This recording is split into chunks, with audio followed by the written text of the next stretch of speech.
Ladies and gentleman, हम अपनी game शुरू करते हैं, लेकिन उससे पहले हम फैसल भाई से ये जरूर पूछेंगे, फैसल भाई स्कूलिंग कहाँ की थी आपकी? लाहौर। और लाहौर में कौन से स्कूल में थे आप? बदर कैम्ब्रिज स्कूल में था लाहौर में, और उसके बाद स्कॉलर्स कॉलेज ऑफ कॉमर्स। अरे फिर उसके बाद सीधा एवेन्यू स्टूडियो। वो मतलब कॉलेज के बाद ही आपको डंग लड़ गया? सेकेंड ईयर के पेपर्स मेरे बाद में हुए हैं, मैं पहले फिल्म करने चला गया था। हैं जी। ओए अब्बा हुजूर को पता था? अब्बा हुजूर ही मान गए थे, अम्मा नहीं मान रही थी। अरे वो हाँ, लेकिन अफसोस ये है कि अब्बा देख ही नहीं पाए। अरे वो पहले ही चले गए, तो ये अफसोस है। मगर आई एम श्योर वो वहां बैठ के तो अभी तक देख रहे होंगे, इसलिए उन्हीं की दुआएं लगी हुई अभी तक। बिल्कुल। स्कूल के अंदर कैसे बच्चे थे? मार खाने वाले बच्चे थे, लेट आने वाले बच्चे थे, रोने वाले बच्चे थे, या पढ़ाकू बच्चे? नहीं, इतना को पढ़ाकू नहीं था, लेकिन शरारती था, लाडला था, क्योंकि बचपने से एक्टिंग कर रहा था, तो फेमस था।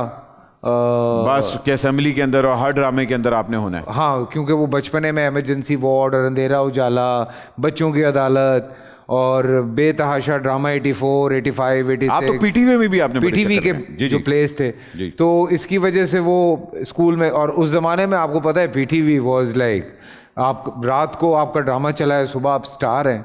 बिकॉज कराची से खैबर तक हर बंदा आपको जानता था। ये उस जमाने में भी पीटीवी पे गया था, इसको अभी तक कोई नहीं जानता।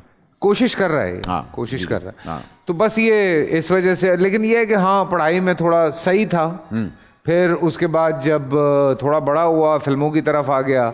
तो फिल्मों में कहाँ से आपने कदम रखना, मतलब कोई इंस्पिरेशन आई थी कि मोहम्मद अली साहब को आपने देखा? सीरियसली नदीम साहब का मैं बहुत बड़ा फ़ैन हूँ। अरे बेग साहब। और आज से नहीं हूँ, बचपने से हूँ। उनकी सारी फिल्में, जिस तरह मैंने दीवाना वार देखी हैं, और एक फिल्म को मैंने 10-10 दफ़ा देखी है। तो नदीम साहब मुझे बचपने से बहुत पसंद है। मतलब वो हर आदमी का एक हीरो होता है। बिल्कुल। तो मेरे नदीम साहब थे, मुझे बहुत पसंद थे। मतलब आपको भी उस टाइम पे नदीम एरिया हो गया था? बाकायदा आज तक है। बिल्कुल। मतलब अभी भी कई लोग मुझे कहते हैं कि यार कभी कभी लगता है कि नदीम साहब को हम देख रहे हैं, तो मैं कहता हूँ यार मेरे लिए बड़ी खुशी की बात है। क्या बात है, क्या बात है जी, वाकई।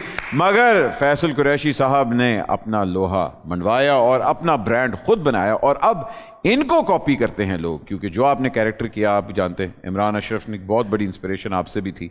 आपने जो कैरेक्टर प्ले किया था वो भोले से इंस्पायर्ड बोला, पता नहीं, लेकिन Imran have done a great job. He is a very good actor. मगर वही ना, आपके शेड्स अब नजर आते हैं, आपके शेड्स अगली जनरेशन में भी नजर लेकिन पता है, वो देखो होता ही यही है। मैं भी जब इंडस्ट्री में आया एज फिल्म एक्टर मैंने काम किया, तो there were lot of things to do, but मैं जब देखता था कुछ एक्टर्स को जो वर्सटैलिटी की लिस्ट में बहुत कम नाम थे, जी, तो मैंने कहा नहीं यार, मुझे इसमें जंप करना है।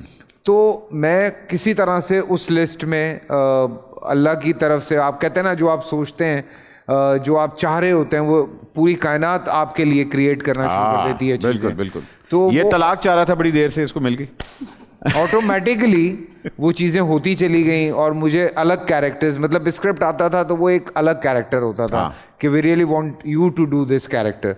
तो फिर वो चीज़ें होती गई। तो अल्लाह का शुक्र है कि इस तरह के कुछ कैरेक्टर्स हो गए जिसमें वर्सटैलिटी मुझे करने का, जो भी कैरेक्टर बड़े आइकॉनिक कुछ मुझे एक्टर्स नजर आए, जिनमें एक ऑब्वियसली हमारा इमरान है, जो अब इस लिस्ट में है कि नहीं यार, मुझे मुस्तकिल वर्सटैलिटी करनी है। वरना there are lot of actors जिनको अगर आप इस तरह का कैरेक्टर ऑफर करें, तो वो मानते नहीं है कि नहीं यार, मेरा पता है इमेज खराब हो जाएगा, मुझे फिर एड्स नहीं मिलेंगे। So Imran is one of them, जो कहता है कि नहीं यार, लेट मी प्ले, कि क्या है, अच्छा इस तरह का कैरेक्टर है, मैं करूंगा। मैं 100% एग्री करता हूं, लेकिन मैं ये भी कहता हूं कि आपकी इंस्पिरेशन अब आगे नजर आ रही है। बोल एंटरटेनमेंट के शोज देखने के लिए हमारे चैनल को सब्सक्राइब करें और बेल आइकन पर क्लिक करना ना भूलें।